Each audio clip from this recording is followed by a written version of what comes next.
नमस्कार मैत्रिणींनो, यावर्षी गुरुपौर्णिमा 29 जुलै 2026 बुधवार या दिवशी साजरी केली जाणार आहे. हा दिवस फक्त एक सण नाही, तर आपल्या गुरुप्रती कृतज्ञता व्यक्त करण्याचा पवित्र दिवस मानला जातो. हा दिवस आपापल्या गुरूंना समर्पित आहे. पण या दिवशी अशी कोणती कामे आहेत जी केल्याने गुरुकृपा लाभते आणि अशा कोणत्या चुका आहेत ज्या अजिबात टाळल्याच पाहिजे?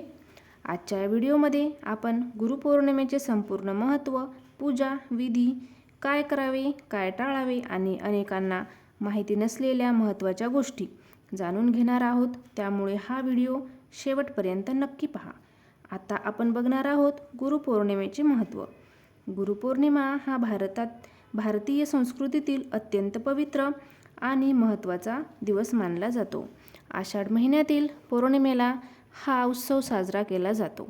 या दिवशी ज्ञान, संस्कार आणि योग्य मार्ग दाखवणाऱ्या गुरूंचा सन्मान करून त्यांच्या प्रती कृतज्ञता व्यक्त केली जाते.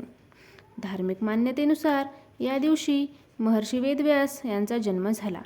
त्यांनी वेदाचे 4 भाग केले, महाभारताची रचना केली आणि अनेक पुराणाचे संकलन केले. त्यामुळे गुरुपौर्णिमेला व्यास पौर्णिमा असेही म्हटले जाते. हिंदू धर्मात गुरूंना देवापेक्षाही श्रेष्ठ स्थान दिले आहे, कारण गुरु अज्ञानाचा अंधकार दूर करून ज्ञानाचा प्रकाश देतात.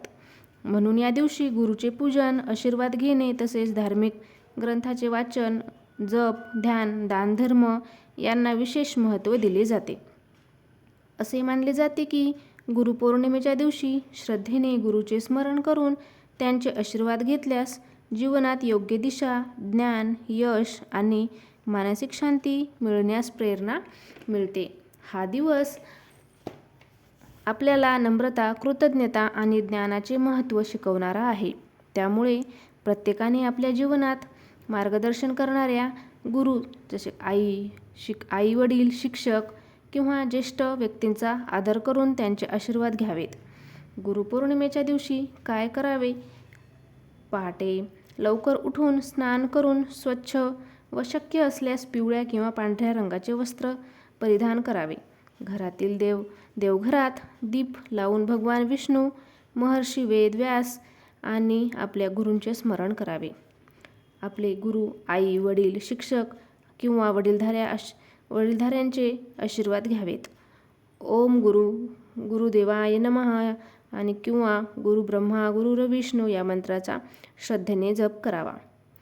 भगवद्गीता, गुरुगीता किंवा इतर धार्मिक ग्रंथाचे वाचन करावे.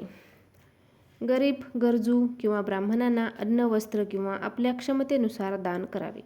दिवसभर सकारात्मक विचार ठेवून शक्य तितका शांत आणि संयमी स्वभाव ठेवावा. गुरुपौर्णिमेच्या दिवशी काय टाळावे? आई वडील किंवा वडीलधाऱ्यांचा अपमान करू नये. खोटे बोलणे, राग करणे, भांडण करणे, वादविवाद टाळावा. कोणाचीही निंदा, अपमान किंवा मत्सर करू नये. मद्यपान, तंबाखू किंवा इतर व्यसनापासून दूर राहावे. दान करताना अहंकार किंवा दिखावा करू नये. या दिवशी कोणाची निंदा न करता गुरुबद्दल कृतज्ञता व्यक्त करण्यासाठी आणि आत्मचिंतनासाठी वेळ द्यावा. गुरुपौर्णिमेचा खरा संदेश म्हणजे ज्ञानाचा आदर, गुरूंचा सन्मान आणि सदाचारांचा स्वीकार. हा दिवस आपल्या जीवनात गुरुचे महत्त्व लक्षात ठेवून कृतज्ञतेने आणि श्रद्धेने साजरा करावा. धन्यवाद.